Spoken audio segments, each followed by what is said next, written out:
Now we're going to explain a little bit more detail to the rest of the dragon stuff that we got details for the dragon layer business.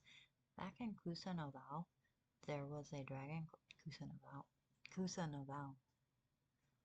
Kusa-no-Bao. I'm trying to say it right. Kusa-no-Bao. He was a century dragon of 12 BC. He made 2,555 billion species known as the Katatas. Katatas were known as the species of unknown species. Back in century 12 BC, he made the Kamau who sat there and blew up 255 dragons to birth into the canal that we have now as named as Angel. See, he birthed her 2,000 years ago when she was first born. She was born as a little species as the Katotas. Katotas are very small species as humans, they call them. So whenever they were little, they would blow up into these little guys and then start to convulse everything in the world, colliding a bunch of dragons to Earth, making them cower into beast form, and they would make a Kotota, making a Kana, which is a well-known species as the Kana is well known for saving the world, while the Kanotas were known for becoming land creators. They would create Nokalas into Kalaos and birth them into society, making them great mankind creators. And because of that, we have the species called the Kanotas, which are the species that she is now. These human-sized people, they were tiny at first, little guys, and they would turn into big guys, into kapitas after a while. And then they'd be energizers, and then they would go into kutas, which is the birthing canal for the human, making kitalas. Kitalas are well-known human species that made the creator of mankind, who's known as Jesus Christ. Jesus Christ was also made in century 12 BC, back when he was a know-how. He was a know-how, which was a little guy turned into a big guy. See, he knew of the French and Italian and Vietnamese word speaking because he would speak it himself fluently. See, he knew the fluent language back then, a century 12 BC when they were first created. Because believe it or not, Ketas were alive back then. See, that was the Ketas, which are these guys. See, there's the Kaluas and the Ketas. The Kaluas were a low level. They were first born um, not knowing what they were. See, back then, they were Kaluas originally because, see, they had a broken spine issue, which is in Lakota.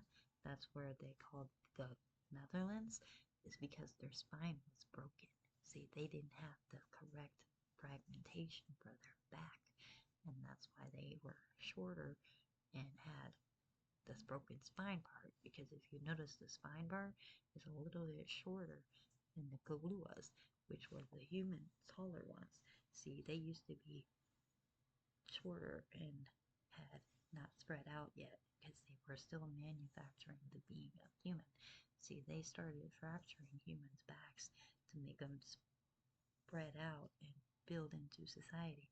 See, for 40,000 years they were called the Kaluas, which is the manufactured ones that were smaller and shorter. See, they created Nilaka first. Nilaka was a well-known being of historical factors back in history time. Kaluas lived with dinosaurs, believe it or not. See, they didn't. Research shows that they were born 40,000 years ago. And if you look it up, you would know dragons and dinosaurs existed back whenever they existed. See, they fractured their back into places that were called dogalas. See, their spine, it was all fractured. And they were fighting so much trying to keep alive that they couldn't do the cavillas, which was the manufactured spine kisa, like what we have now. See, our spines were out of place back then. We had spine issues, broken back issues, kilting issues. Everything was all issues until the Capitas started coming around. The Capitas were the ones that helped build the spine Sophia, which separated the liberation and build a colossum of Spinelphia. See, a lot of people didn't know that humans came around then. See, they called them humasus back then. Humasus, or what they called them, because they had the spine issue. Now, they were around when dinosaurs were around, but they were smaller and shorter because of their spinalgia. Spinalgia is a disease that happens in the spine when you're putting too much pressure on your back. See, back in the old days, they had a lot more work they had to do to live every day than they do now. Nowadays, your back and spine is more straight because you didn't have as much pressure to deal with. See, they had to do heavy lifting, tilting, breaking things, building things. Humans had to do all of that, and they had no resting time. Back then, they were constantly at work. Constantly. They couldn't take breaks. They would have to fight for humanity to keep alive. They would have to build different society things and promotions. You know, a lot of times, things back then were a lot more spacious than it is now. Nowadays, you have 5,555 humans in the same radius of each other. Back then, humans were not close to each other. They were separated by millions of miles each. There was maybe 5 or 10 of them in one vicinity. That's it. You would not find them in the same household. They had problems communicating too. Communicational problems back then, because of their setosa right here, their brain cell, it didn't have the catusas to think. They didn't have thought. They didn't have process. None of this was created. Back then, nobody thought. Nobody could think clearly. They all were brain dead, basically, and they had no skill whatsoever of their own. See, the reason they didn't have a skill was because the capusa wasn't around yet. The capusa is the thought process that's created in the back of the mind, vibrations, guilting, all that kind of stuff that was in a human's head nowadays was not in it back then. They did not have the ability to think. They walked around and just walked aimlessly around, not knowing what to do, where to go, or nothing. I mean, dragons and dinosaurs, they talked to each other and worked harder than the Murkhas. The Murkhas didn't do nothing. They just stared at each other in space, not knowing what they were or where they were from. While dinosaurs and stuff, they could communicate and talk to each other. They had the spacious ability to breathe into thin air and breathe life into you. See, dinosaurs back then brought life. Nobody knew this because they thought dinosaurs were extinct for so long. They weren't extinct. They were too busy killing people. While those people were mindless, they thought they didn't exist. That's the thing later on. They didn't think they existed. They always said, did humans even exist? The funny thing is, they were around the same time the dinosaurs were around. They were just smaller and wider. See, the capusas start shrinking into broken bones and stuff, and fractured spines and stuff. So they thought that they didn't exist. If you look at prehistorically, you could see the body parts of dead men underground.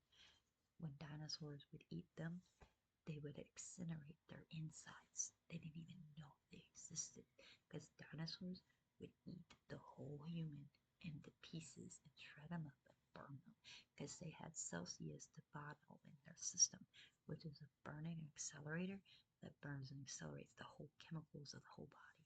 So they were constantly eating kimonos all the time. That's what dinosaurs did. See, dinosaurs didn't talk back then. They didn't know any better.